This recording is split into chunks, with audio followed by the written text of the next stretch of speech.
Aku sudah bertahun-tahun hiking sendirian. Sekitar 6 tahun terakhir ini, aku mulai cukup nyaman di alam liar sampai merasa tidak perlu lagi bergantung pada jalur utama. Mungkin justru rasa percaya diri itulah yang menjerumuskanku ke dalam kejadian ini. Waktu itu bulan Oktober lalu, di sebuah hutan nasional terpencil di West Virginia, Amerika. Aku berkendara sendirian, sengaja mencari bagian hutan yang jarang dilalui orang. Cuacanya sempurna, dingin sekitar 12-13 derajat, mendung tapi tidak hujan. Udara lembab, sunyi, dan aku benar-benar menantikan kesendirian itu. Sekitar 4 jam berjalan, aku sampai di sebuah semacam ngarai kecil. Bukan jurang raksasa, tapi cukup dalam. Mungkin 9-12 meter ke bawah dengan dasar berbatu dan sebuah aliran sungai kecil yang meliuk di bawah. Jatuh ke sana mungkin tidak langsung mati, tapi tulang patah hampir pasti. Dindingnya curam, rapuh, banyak batu serpih yang mudah longsor, dan ada beberapa sisi yang menggantung. Nyaris mustahil untuk dipanjat naik turun dengan aman. Yang menarik perhatianku adalah sebuah batang pohon ek raksasa yang tumbang melintang di atas ngarai itu, sedikit miring, menghubungkan kedua tepi. Kulit batangnya sudah licin tergerus cuaca dan jelas sudah sering diinjak orang, seperti jembatan alami. Aku berdiri di ujung batang, memeriksa diam-diam. Apakah cukup kokoh, letak di mana, seberapa goyah saat diinjak. Setelah beberapa menit menilai, kupikir, oke, ini masih bisa dipakai. Aku mulai menyeberang perlahan. Setiap langkah kupastikan seimbang. Telapak sepatuku kutapakkan hati-hati di permukaan kayu yang licin. Angin dingin menyapu wajah, dan di bawah sana suara air kecil mengalir. Cukup jauh untuk membuatku sadar bahwa satu langkah salah bisa berakibat buruk. Begitu kakiku akhirnya menginjak tanah di sisi seberang, dadaku penuh dengan adrenalin. Ada rasa lega, bercampur sedikit bangga, sampai aku mendengar suara tang, tang, tang di belakangku, ritmis, seperti sesuatu yang dihantamkan berulang-ulang. Aku menoleh. Di sisi seberang ngarai berdiri seorang pria, mungkin 10 meter dari ujung batang pohon di sana. Usianya kupikir sekitar 50-an, memakai jaket loreng kusam dan celana jeans lusuh yang sudah terlalu sering dipakai. Janggutnya panjang, acak-acakan, membuatnya benar-benar mirip stereotip tukang kayu yang janggal. Butuh beberapa detik sampai otakku benar-benar memproses apa yang ia pegang. Sebuah kapak. Kapak besar, ukuran penuh, gagang panjang kayu. Mungkin dia memang tukang kayu, pikirku sepersekian detik, tapi tubuhku menegang sebelum otakku sempat menyusun alasan lain.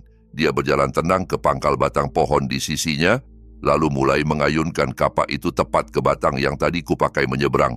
Aku spontan berteriak menanyakan apa yang sedang dia lakukan. Suaraku memantul di dinding ngarai, terdengar jelas bahkan di telingaku sendiri. Tapi dia tidak menoleh. Tidak sekalipun. Ia hanya terus mengayun. Thang, thang, thang. Dan pada salah satu ayunan, kapaknya menancap lebih dalam dari sebelumnya. Batang kayu itu bergeser sedikit, mengeluarkan suara serak yang membuat tengkukku merinding. Aku panik, berteriak lebih keras, menjelaskan kalau aku baru saja menyeberang lewat batang itu. Saat itu barulah benar-benar mengendap di kepalaku. Pria ini mungkin tahu betul aku barusan lewat situ. Dan dia sengaja berusaha memutus satu-satunya jalan kembali. Dia tak menunjukkan tanda-tanda akan berhenti. Jadi aku mulai berteriak asal, kata-kata kasar, hinaan, hal-hal yang bahkan sekarang aku malu mengingatnya. Aku menambah volume, menambah makian, seolah kemarahan bisa menjembatani jarak di antara kami. Dan entah kalimat mana yang menyentuh sarafnya, tiba-tiba ayunan kapak itu berhenti mendadak. Dia meletakkan kapaknya pelan di tanah, lalu melangkah beberapa langkah mendekati tepi ngarai. Sekarang wajahnya terlihat lebih jelas. Kulit di sekitar mata tampak gelap dan cekung, seperti seseorang yang sudah lama tidak tidur atau sakit entah apa. Cara dia menatapku membuat udara di sekelilingku terasa lebih dingin. Ia membungkuk sedikit ke arah tepi, lalu berkata dengan suara datar, seolah sedang menyebutkan fakta tak penting. Aku kenal hutan ini jauh lebih baik daripada kamu. Bukan kalimatnya yang paling menakutkan, tapi cara ia mengucapkannya. Tenang, pasti. Seperti seseorang yang sangat yakin bahwa aku tidak punya pilihan kecuali mengikuti alur yang sudah ia rencanakan. Kami saling bertatapan selama beberapa detik yang terasa seperti selamanya. Lalu tanpa kata lain dia mengambil kapaknya lagi. membalikkan badan dan menghilang ke antara pepohonan. Aku tidak mengucapkan apa-apa. Apa yang bisa kukatakan? Aku berdiri di sana, diam, sementara otakku mencoba menyusun ulang urutan kejadian. Batang pohon itu masih tersangkut di kedua sisi, tapi jelas sudah tidak stabil. Bagian batang di sisi pria itu penuh retakan, serat kayu terburai. Naluriku menjerit untuk segera menyeberang kembali, melarikan diri sejauh mungkin dari sosok aneh itu. Tapi satu pandangan ke kayu yang telah setengah terbelah itu cukup membuatku batal. Aku tidak cukup nekat untuk mempertaruhkan seluruh berat badanku di atasnya lagi. Aku mengeluarkan ponsel, berharap ada sedikit sinyal untuk setidaknya mengirim pesan atau membuka peta. Tidak ada, satu garis pun tidak, hanya ikon kosong yang seakan mengejek. Amarah dan ketakutan bercampur di dadaku, rasa tertipu karena kehadiran orang asing itu benar-benar menghancurkan rasa damai yang kucari di hutan. Ada sesuatu yang salah dalam pertemuan tadi, sesuatu yang sulit kudiagnosis, tapi sangat jelas kurasakan. Aku memutuskan untuk memotong perjalanan hari itu dan mencari jalan pulang. Di hadapanku, ngarai memanjang seperti luka terbuka di tanah, dan aku tahu mobilku ada di sisi yang sama dengan pria berkapak tadi. Jadi aku mulai berjalan mengikuti aliran sungai di bawah sana, menyusuri tepi ngarai ke arah hilir, berharap menemukan tempat yang lebih sempit atau dangkal untuk menyeberang. Logikanya, cepat atau lambat pasti ada titik di mana tebingnya lebih jinak. Aku salah besar. Setelah hampir 1 jam berjalan menyusuri tepian, ngarai itu justru semakin dalam dan lebar. Setiap tikungan hanya membuka pandangan ke dinding batu yang lebih tinggi, akar-akar yang menggantung lebih jauh di bawah, dan tebing yang lebih mustahil dipanjat. Matahari mulai condong, cahaya merambat miring di antara batang-batang pohon. Bayangan memanjang, menelan jalur setapak yang tidak pernah benar-benar kukenal. Panik mulai menguasai.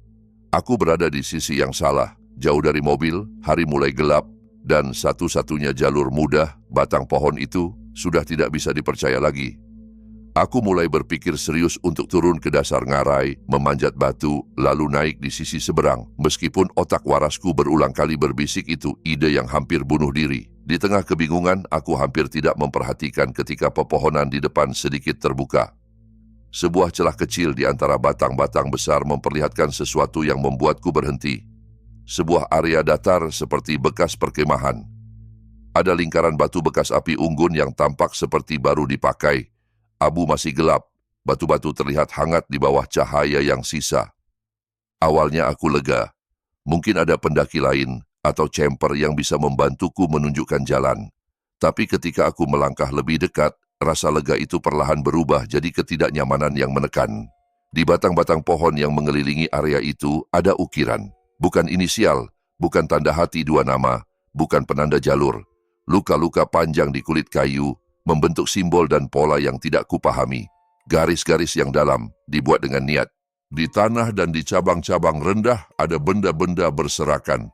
Peralatan berkarat, gergaji kecil, paku, pisau dengan gagang rapuh. Potongan kain yang diikat ke ranting berkibar pelan meski tidak ada angin yang jelas terasa. Tulang-tulang kecil, mungkin tulang hewan, disusun dalam pola yang terlalu teratur untuk disebut kebetulan. Helaan napasku sendiri terdengar terlalu keras di telingaku. Begitu sadar penuh dengan apa yang kulihat, tubuhku mengambil alih. Aku mundur, lalu berbalik, hampir berlari menjauh. Rasa takut yang sebelumnya hanya menggantung seperti kabut tipis berubah menjadi sesuatu yang jauh lebih padat, menekan dari segala arah. Dan seolah belum cukup, suara itu mulai muncul di belakangku. Langkah kaki, atau sesuatu yang sangat mirip langkah kaki. Tidak terus-menerus tapi cukup sering untuk membuat kulit kudukku tidak pernah sempat turun. Setiap kali aku menoleh, hutan menjadi terlalu tenang, sunyi total. Seperti apapun yang mengikutiku ikut menatapku membalik, lalu menahan napas bersamaan denganku. Aku mulai berpikir tentang predator, beruang, puma, atau apapun yang mungkin hidup di sini. Aku mempercepat langkah, berharap sesuatu di belakangku akan bosan dan menghilang. Tapi malah sebaliknya, suara-suara itu semakin jelas. Cabang yang terinjak, daun yang terseret. Keringat dingin membasahi punggungku meski udara semakin dingin. Dan kemudian ketakutan itu mendapatkan bentuk. Pada kali kesekian aku menoleh, aku melihatnya. Sesosok bayangan menyelinap di balik pohon, menarik tubuhnya ke belakang tepat saat sorotan mataku mengarah. Detik berikutnya aku menyadari ada sosok lain lebih jauh ke kiri. Mereka tidak lagi hanya berjalan di belakang, mereka menyebar, mengapit, menggiringku. Entah bagaimana, aku tahu mereka sudah berhenti berusaha menyembunyikan diri. Langkah-langkah mereka terdengar lebih jelas, lebih berani. Di tangan salah satu dari mereka, aku melihat kilau logam seperti pipa besi atau tongkat. Itu cukup untuk memutus segala pilihan rasional dalam kepalaku. Aku lari. Udara dingin mengiris paru-paruku, tapi aku berlari secepat mungkin, lebih cepat dari yang pernah kulakukan di medan apapun. Di belakangku, seseorang menjerit, bukan kata-kata, hanya teriakan kasar, liar, seperti pekik perang yang dilontarkan dari tenggorokan yang sangat menikmati rasa takut orang lain. Itu suara yang masih muncul di mimpi burukku sampai sekarang. Ngarai itu tetap berada di sisi kiriku seperti dinding gelap yang terus mengikuti. Saat kakiku mulai kehilangan tenaga dan langkahku mulai goyah, seolah dunia memberiku satu kesempatan terakhir. Di depan, ada batang pohon lain yang tumbang, melintang di atas ngarai.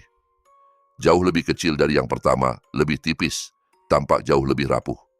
Dalam keadaan normal, aku mungkin akan berdiri di sana 5 menit hanya untuk menilai, menimbang risiko. Saat itu tidak ada waktu. Aku melompat ke atas batang itu tanpa berpikir, merunduk dan mulai berjalan menyilang, hampir merangkak kaki dan tanganku gemetar. Setiap sentuhan terasa licin, setiap gerakan pohon itu di bawah beratku terdengar seperti peringatan. Tapi entah bagaimana, batang itu bertahan. Kakiku menyentuh tanah di sisi seberang dan aku langsung berbalik. Di ujung sana, 3 sosok muncul dari pepohonan. Mereka berhenti tepat di tepi, menghadapku. Dan ya, mereka tampak seperti salinan satu sama lain. Dan seperti pria berkapak yang pertama tadi. Pakaian kusam, tubuh kotor, janggut acak-acakan. Mata gelap menatap tanpa berkedip. Salah satunya menggenggam pipa besi, mengayun kecil seolah tak sabar. Orang yang berada paling depan naik 1 langkah ke batang pohon, menguji. Kayu itu bergerak sedikit mengayun, dia turun lagi. Ketiganya berdiri diam, menatapku dari seberang jurang, dan entah kenapa pandangan mereka membuatku benar-benar membeku di tempat. Lalu salah seorang dari mereka berkata, suaranya berat dan dingin, "Pergi dari sini. Kamu lagi beruntung, sekarang." Kata-kata itu seperti memotong tali yang menahan kakiku. Aku berbalik dan berlari, menuruti perintah mereka tanpa menoleh lagi. Hutan menjadi sunyi lagi, terlalu sunyi, dan kegelapan turun lebih cepat dari seharusnya. Beberapa kali aku nyaris ambruk, hampir menyerah pada dorongan untuk duduk dan menangis. Tapi entah lewat rute mana, entah karena naluri atau kebetulan murni, akhirnya aku menemukan kembali jejak menuju tempat parkir. Mobilku masih di sana, dingin dan asing. Aku melaporkan apa yang kualami setelah sampai rumah, menceritakan sebisa mungkin. Tapi jauh di dalam hati, aku sudah tahu tidak akan ada yang benar-benar melakukan sesuatu. Sudah berbulan-bulan berlalu sejak hari itu. Aku masih hiking, tapi rasanya tidak sama lagi. Setiap bayangan pohon terasa sedikit lebih panjang, setiap bunyi ranting terdengar seperti langkah kaki orang. Yang paling menggangguku bukan hanya kesempatan nyaris mati di hari itu, tapi tatapan pria berkapak itu. Cara dia berkata bahwa dia mengenal hutan ini lebih baik dariku, seolah ia benar-benar tahu apa yang akan menimpaku, seolah semua yang terjadi setelahnya bukan kebetulan, melainkan sesuatu yang sudah ia rencanakan. Sekarang, dengarkan baik-baik. Kalau kamu pikir pengalaman tadi sudah cukup membuatmu enggan masuk hutan sendirian lagi, tunggu sampai kamu mendengar kisah berikutnya. Karena apa yang datang setelah ini tidak hanya menyentuh rasa takut, tapi juga merusak ingatan. 3 tahun sebelum semua itu, satu kejadian lain menandai hidupku. Waktu itu, aku juga sedang sendirian, berjalan jauh dari jalur resmi di sebuah hutan terpencil di bagian utara Minnesota. Aku selalu lebih suka hutan yang benar-benar liar, bukan jalur wisata dengan papan petunjuk, jembatan kayu, dan keramaian. Bagiku, hutan seharusnya terasa seperti hutan, sunyi, dalam, tidak ramah. Aku sudah berjalan mungkin 4 jam saat menyadari orientasiku mulai kacau. Tidak ada patok jalur, tidak ada tanda jelas selain pepohonan yang semuanya tampak sama. Biasanya aku cukup cepat menemukan patokan, arah matahari, bentuk bukit, aliran sungai. Kali itu berbeda, tidak ada yang terasa familiar. Matahari masih cukup tinggi, jadi secara teori aku belum dalam bahaya. Tapi sensasi perut mengerut karena tersesat sudah mulai muncul, pelan tapi pasti. Aku memaksa diriku tenang. Melangkah terus, berharap akan segera melihat sesuatu yang kukenal. Namun yang kutemukan bukan tanda jalan, melainkan suara. Ada bunyi gesekan halus di belakangku, seperti sesuatu menyeret kaki di antara semak. Bukan terus-menerus, hanya setiap 30 detik seolah apapun itu menjaga jarak. Saat aku berhenti, bunyi itu ikut menghilang. Saat aku kembali berjalan, bunyi itu muncul lagi. Bagian diriku mencoba berkata, mungkin itu rusa. Tapi aku sudah terlalu sering berada di hutan untuk tahu. Rusa tidak mengikuti orang begitu lama, dengan ritme seperti itu. Perasaan sedang diawasi menempel di tengkukku.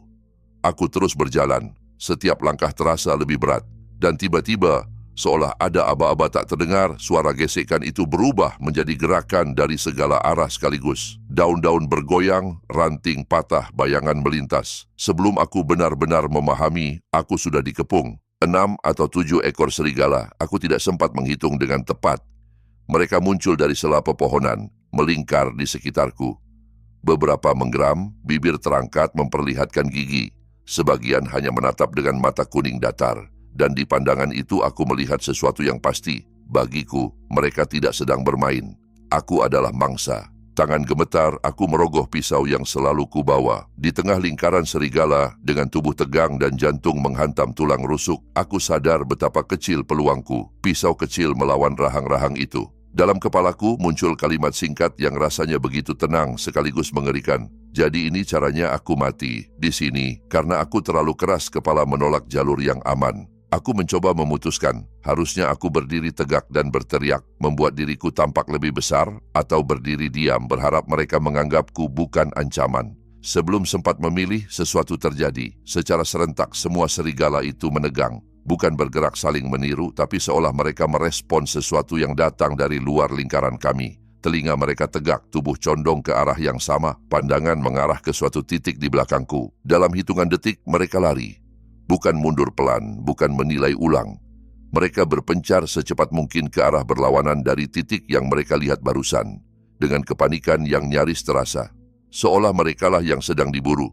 Ketakutan yang kurasakan saat dikepung mereka berubah bentuk. Saat serigala-serigala itu hilang, hutan menjadi sunyi dengan cara yang sama sekali berbeda. Tidak ada angin, tidak ada suara burung, tidak ada serangga. Seperti dunia menahan napas.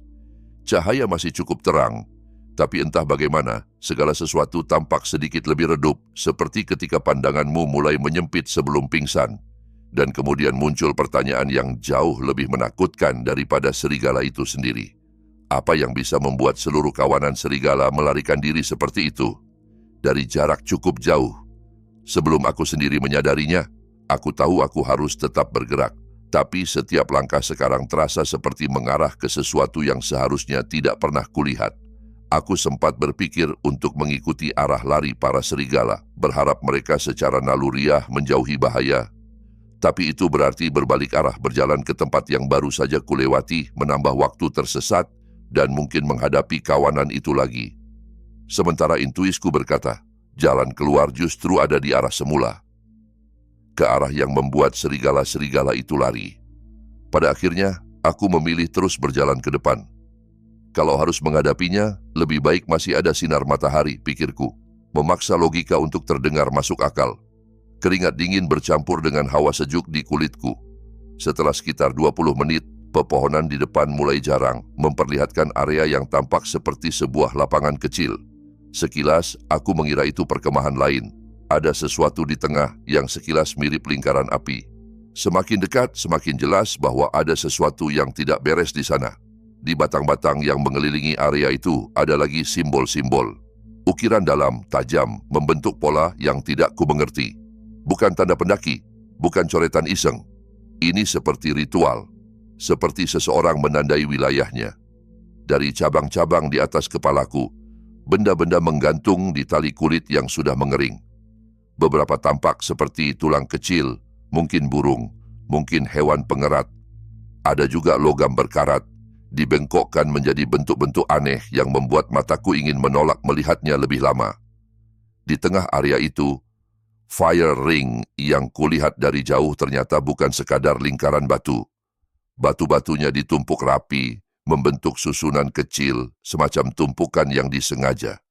Di antara mereka ada potongan kain hangus, sesuatu yang mirip perhiasan, dan benda-benda lain yang tidak langsung bisa kuidentifikasi. Yang paling buruk bukan semua itu. Di atas area itu sekitar 2 meter dari tanah menggantung gumpalan asap hitam tebal. Bukan mengepul dari api unggun karena tidak ada api. Bukan juga sisa kepulan yang terseret angin. Asap itu hanya menggantung di sana. Diam. Tidak menyebar, tidak naik, tidak turun. Seperti noda di udara. Aku berdiri di tepi lapangan kecil itu, terhenti begitu saja. Mataku terus tertarik kembali ke gumpalan asap itu, seolah ada magnet di dalamnya. Setiap kali ku coba fokus ke benda lain, simbol di pohon, tali kulit batu, pandanganku selalu kembali ke sana. Sulit menjelaskannya, tapi terasa seperti aku tidak benar-benar berada di situ. Lebih mirip sedang melihat dari balik jendela ke sebuah halaman belakang. Tubuhku berdiri di hutan, tapi kesadaranku seperti terjebak di balik kaca yang tak terlihat. Ada sesuatu yang mulai menekan dadaku, rasa duka yang konyol karena aku bahkan tidak tahu apa yang hilang. Digabung dengan teror yang menanjak, itu terasa seperti tubuhku menangisi sesuatu yang belum terjadi. Nafasku pendek, tangan dingin, tapi aku tidak bisa memaksa kakiku berbalik. Entah berapa lama aku berdiri di sana, mungkin 5 menit, mungkin lebih, sementara asap itu tetap menggantung seperti benda padat. Tidak berubah bentuk, tidak menghilang. Baru setelah sesuatu di dalam otakku, entah naluri atau sisa logika, menjerit pergi dengan cukup keras, aku bisa bergerak. Tanpa benar-benar mengingat pengambilan keputusan itu, aku berbalik dan mulai berlari. Bukan berlari santai, bukan juga lari terkontrol. Aku benar-benar kabur. Terlalu panik untuk memperhatikan arah, terlalu takut untuk melihat ke belakang. Satu-satunya yang kupikirkan adalah keluar. Keluar dari hutan. Keluar dari apapun yang baru saja kulihat atau hampir kulihat di lapangan itu. Ingatan setelah momen itu jadi aneh. Kabur. Aku tahu secara logika bahwa kalau aku berlari dari sana sampai ke mobil pasti butuh setidaknya 1 jam. Tapi di kepalaku, semua itu menyatu dalam potongan pendek yang tidak nyambung. Cabang menerpa wajahku, batu licin, napas berat, kegelapan yang tiba-tiba sudah turun. Tiba-tiba, aku sudah hampir sampai di tepi hutan. Mobilku terlihat di antara pepohonan terakhir. Waktu seperti melompat, menghapus detail di tengah. Aku masuk mobil dengan tangan gemetar, menyalakan mesin dan menyetir keluar tanpa menoleh. Tidak ada, mungkin aku harus lapor. Tidak ada, aku akan mencoba kembali besok dengan orang lain. Hanya satu keinginan, menjauh sejauh mungkin. Sampai hari ini, aku tidak pernah melaporkan apa yang kutemukan. Bagaimana caranya? Aku tidak bisa menjelaskan gumpalan asap yang menggantung tanpa sumber. Aku tidak tahu bagaimana menemukan kembali tempat itu. Bahkan ingatanku tentang jalur menuju ke sana seperti ditarik dan diremas sampai hancur. Saat akhirnya kuceritakan ini pada ayahku, dia hanya berkata pelan bahwa setiap orang akan punya satu pengalaman yang tidak bisa dijelaskan cepat atau lambat. Dan mungkin ini punyaku. Yang paling sering kembali dalam pikiranku bukan serigala yang mengepungku. Bukan simbol-simbol aneh atau benda yang tergantung di cabang. Tapi lubang di ingatanku. Fakta bahwa, menurut semua yang pernah kubaca, momen menakutkan justru biasanya diingat lebih jelas, lebih tajam. Tapi ingatan hari itu justru robek, menghilang di bagian-bagian yang paling menegangkan. Seolah sesuatu di hutan itu, asap itu, ritual itu, atau sesuatu yang bahkan tidak sempat kulihat, tidak hanya menakutiku, tapi juga mengambil sesuatu dari kepalaku. Kalau menurutmu cerita tadi sudah cukup mengganggu, mungkin kamu belum siap dengan apa yang dialami orang lain ketika rasa takut bercampur dengan alkohol, senjata, dan orang asing yang bersikeras tidak mau hanya menjadi bayangan di kejauhan. Waktu aku masih remaja, aku dan teman-temanku punya satu kebiasaan, camping hampir setiap akhir pekan. Begitu kami dapat SIM di usia 16, rasanya dunia terbuka lebar. Kami mengemudi jauh hanya untuk tidur di bawah langit asing, memasang tenda di tempat baru. Orang tua kami tidak terlalu keberatan selama kami bisa menjaga diri dan tidak bertindak bodoh. Karena alasan itu, ayahku mengizinkan kami meminjam salah satu pistolnya untuk perlindungan, sebuah Taurus G2C. Aku tahu itu kepercayaan besar dan saat itu aku bangga bisa memegangnya. Peristiwa ini terjadi saat kami berusia sekitar 18, kelas 12 SMA. Saat itu bulan Februari. Aku, pacarku, sebut saja namanya Maya, temanku Dimas dan pacarnya Rina, memutuskan untuk melakukan perjalanan jauh ke Arkansas dan backpacking di Pegunungan Ozark, ingin melihat deretan air terjun alami yang sering kami lihat di internet. Perjalanan dari kota kami sekitar 9 jam, jadi kami berangkat pagi buta dan tiba di area parkir sekitar jam 7 malam. Sudah gelap, tubuh lelah, jadi kami memilih mendirikan tenda di salah satu camping ground resmi untuk malam pertama. Maya dan aku berbagi satu tenda, Dimas dan Rina di tenda lain. Pistol kusimpan di dalam tendaku dalam jangkauan, tapi tidak mencolok. Malam itu berlalu tanpa kejadian, suara hutan, angin dingin, sedikit tawa kami sebelum akhirnya tertidur. Pagi berikutnya kami bangun, memasak sarapan sederhana, lalu mengemudi ke titik awal jalur pendakian. Rencananya, kami akan hiking ke salah satu air terjun dulu, makan siang di sana, lalu melanjutkan berjalan masuk ke hutan untuk mencari lokasi kamp liar. Jalur awalnya ramai dan cukup jelas. Pohon bernuansa musim dingin, tanah lembab, udara menggigit. Dalam perjalanan menuju air terjun, Rina beberapa kali berkata dengan nada tidak enak bahwa ia merasa ada seseorang yang mengawasinya. Katanya, ia beberapa kali melihat sosok laki-laki berdiri diam agak jauh di antara pepohonan, menghadap ke arah kami. Tapi setiap kali ia menoleh lagi, sosok itu seolah tidak bergerak dari tempat semula. Hanya ada. Awalnya kami menganggapnya hanya rasa paranoid. Tapi ketika ia bersikeras melihatnya lagi, kami berhenti dan melihat ke arah yang ia tunjuk. Di sela pepohonan cukup jauh, seseorang benar-benar tampak. Begitu ia menyadari kami menatap balik, sosok itu berlari cepat menghilang di antara batang-batang pohon. Dimas, entah demi menenangkan Rina atau sekadar ingin tampak gagah, berteriak menyuruh orang itu enyah dan mengancam akan menghajarnya kalau terus mengikuti. Nada suaranya lantang, tapi aku tahu itu juga untuk menenangkan dirinya sendiri. Kami melanjutkan hiking dan tidak melihat orang itu lagi. Air terjun yang kami tuju akhirnya muncul di depan. Air jernih jatuh dari tebing batu, membentuk kolam kecil dingin di bawahnya. Kami makan siang di sana, mengambil foto, bercanda. Mencoba melupakan insiden tadi dengan menertawakannya, menyebut si pengintai sebagai orang aneh yang bosan hidup. Sekitar 2 jam kemudian, kami memutuskan untuk mencari tempat mendirikan tenda sebelum hari gelap. Saat menyusuri jalur keluar, mataku tertarik pada sesuatu. Di kejauhan, sedikit di luar jalur, berdiri seorang perempuan, tingginya aneh. Kalau harus menebak, ia mungkin setidaknya hampir 2 meter. Tubuhnya sangat kurus, memakai pakaian usang, dan berdiri diam menghadap ke arah kami.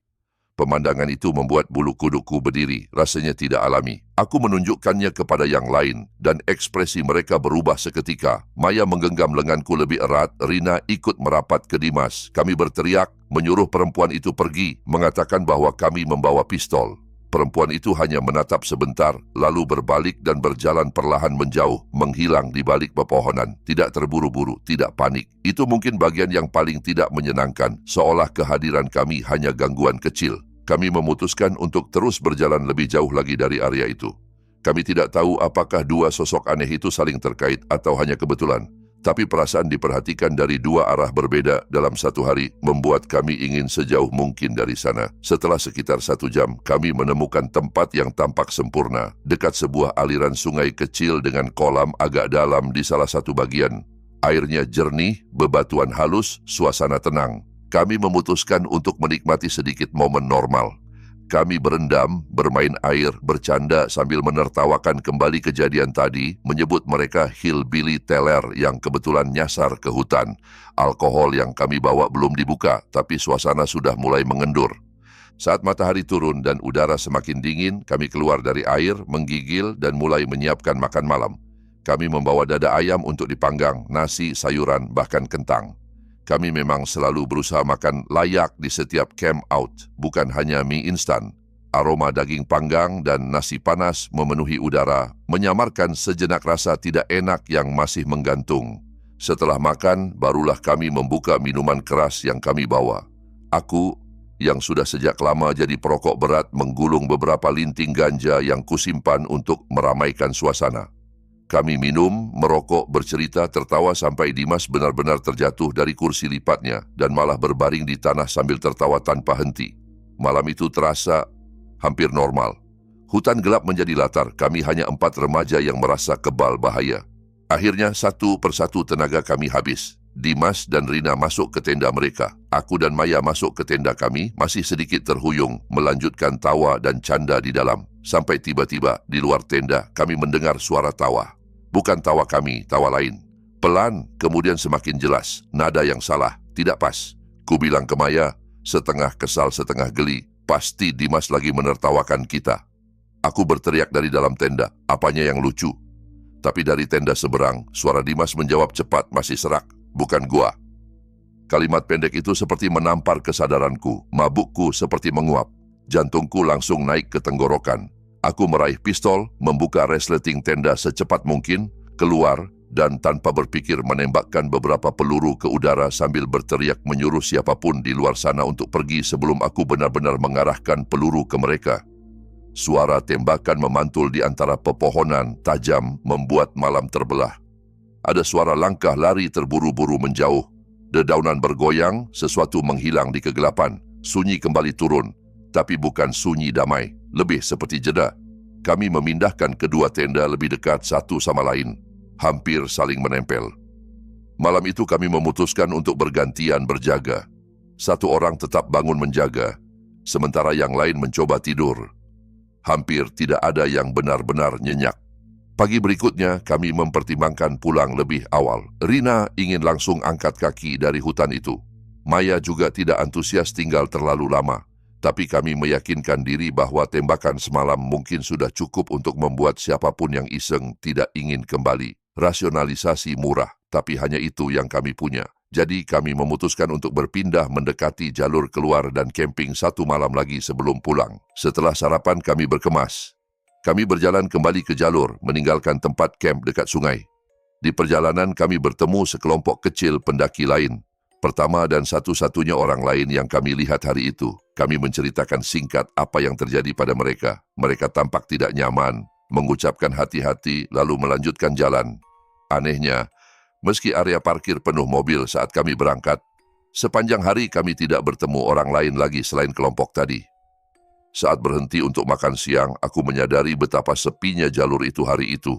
Ada semacam rasa kosong yang sulit dijelaskan.